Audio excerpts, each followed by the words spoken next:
Hi, everybody, and welcome to the Moxxie Coaching Podcast. My name is Michele, and I'll be your host as we explore what coaching is and how it can help you create your best life. If you're anything like me, it's important to you to give back in some way. Maybe it's volunteering in the soup kitchen. Maybe it's donating $1 million to environmental research. It doesn't really matter. I started coaching and podcasting because I'm just one person who can only do so much alone. And I realized that through coaching and through podcasting, I could help and support those of you who want to do good works and exponentially increase the amount of good that I'm able to do. So if this sounds like you, please be sure to like and subscribe, and I look forward to seeing you soon. Be well.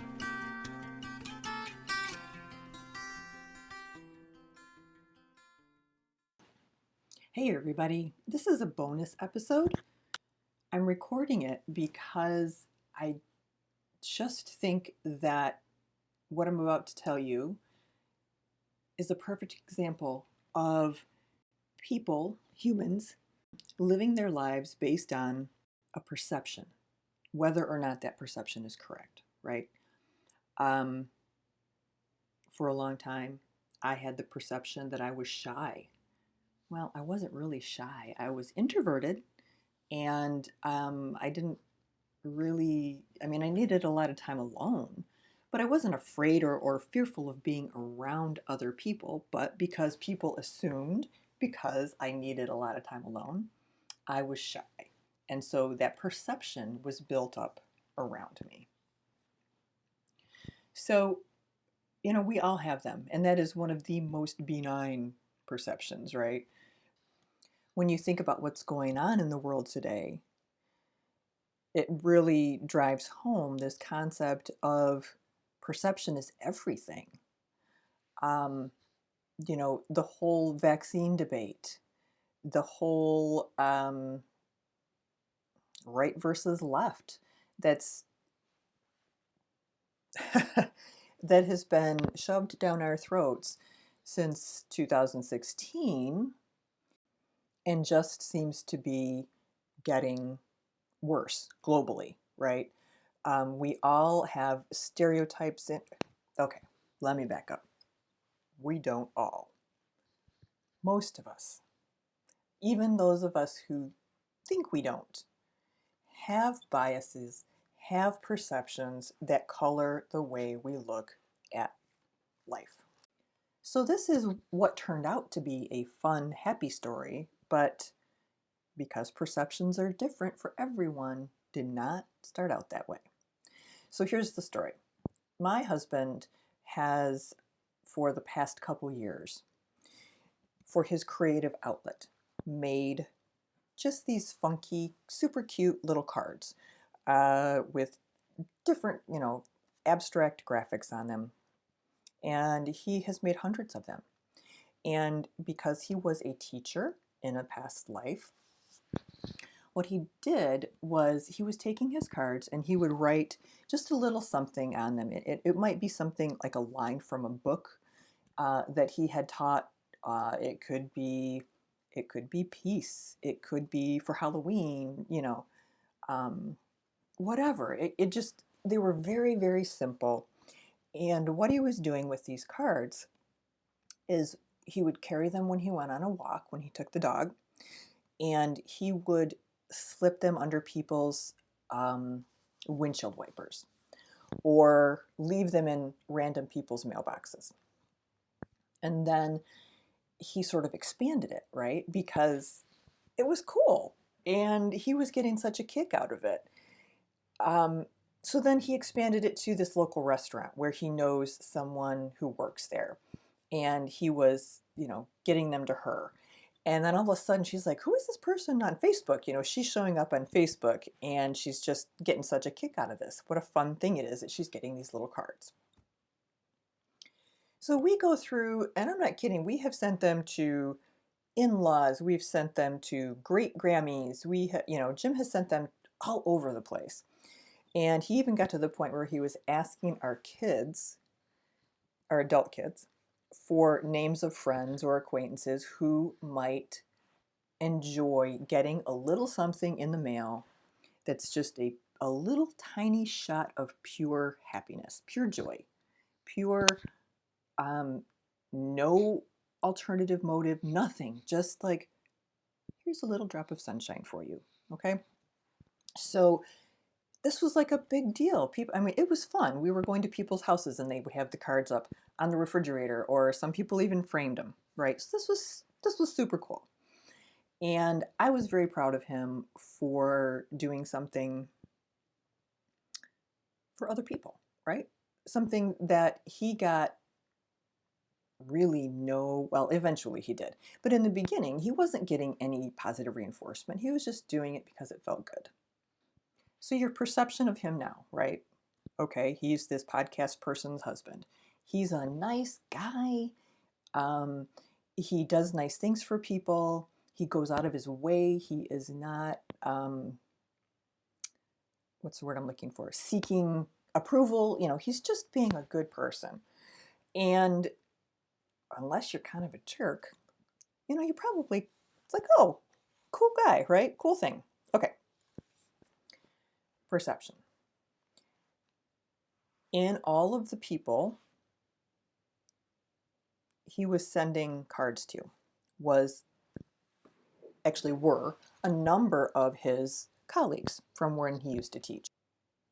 And that was fun for him because those are the people he would send, lines from a book he had taught. He was an English teacher. So it could be a line from Lord of the Rings. It could be a line from, whatever. And so it just got to be this little game where people were trying to figure it out, and eventually they would. And yeah, cool. Well, one of the women that was a colleague of Jim's, unbeknownst to him, had an ex-husband who was in prison for 20 years. And this woman started getting these cards. And she wasn't really sure what was going on. Made her a little bit uncomfortable. But she, just kind of hung out, waiting to see what would happen, right? So then her husband gets out of prison, and she's still getting these weird cards. And she got one for Halloween that just said one word: boo. I mean, yeah, kind of scary if, we don't know. She didn't share with us the reason her husband had been in prison for 20 years. But clearly, if she was afraid of him, something along these lines would be absolutely freaking terrifying. And so what happens? Jim texts me one day when he's at work and said, I just got a call from so-and-so. Detective showed up at their doorstep, and they were asking questions about these cards and where they came from and who they were from. And was this other person getting them too? Because this guy's a stalker. Well, yes, as a matter of fact, I have been getting these cards. And I am 99% sure that they are from this colleague of mine. I used to teach with him at Emily City. He was kind of an odd duck. He did kind of fun things like this. And I think he's probably just, I've gotten these cards. They're really fun. So the detective gives a version of this story to the woman. And long story short, the recipient of the cards, who was terrified, finally, after literally like a year or so, reached out to the police. And there was a detective on the case trying to hunt down my creepy ass husband for putting cards on people's windshields and trying to spread joy. So let that sink in for a second. What the hell, right? It's all about perception. He's had a conversation with this woman. He has apologized profusely. He said she finally told me to stop apologizing. She has not, however, found the humor in it yet. So it's one of those things, where now that all is said and done, and we can look at it and we can take a lesson from this. But in the moment, her perception was colored by her past. And she was highly triggered by this stuff. And yet, everyone else that we know of, and there have probably been 50 people who have received cards in the mail, let alone all of the people who have received them, just in their mailbox or under their windshield wipers. All of those people were just tickled pink. They loved the idea. And he still sends them every once in a while, and it's just a nice thing to do, right? So I wanted to share this story with you because it drove home for me, anyway, this, I don't know, maybe a little bit deeper understanding that we are not ever going to agree with everyone on the planet. We may not be able to fathom why the heck they're doing what they're doing. It may make no sense to us. We may think it's wrong. We may think it is irresponsible. We may think it's stupid. But they are doing things based on their perception of their reality at that moment. And so I guess this is a really, really long roundabout way of just reminding everybody that if we can just keep a tiny, like a teaspoon of of memory of this story, right? The next time we judge somebody for not doing, being, behaving, whatever, the way we do, or someone who is believing something different than we do.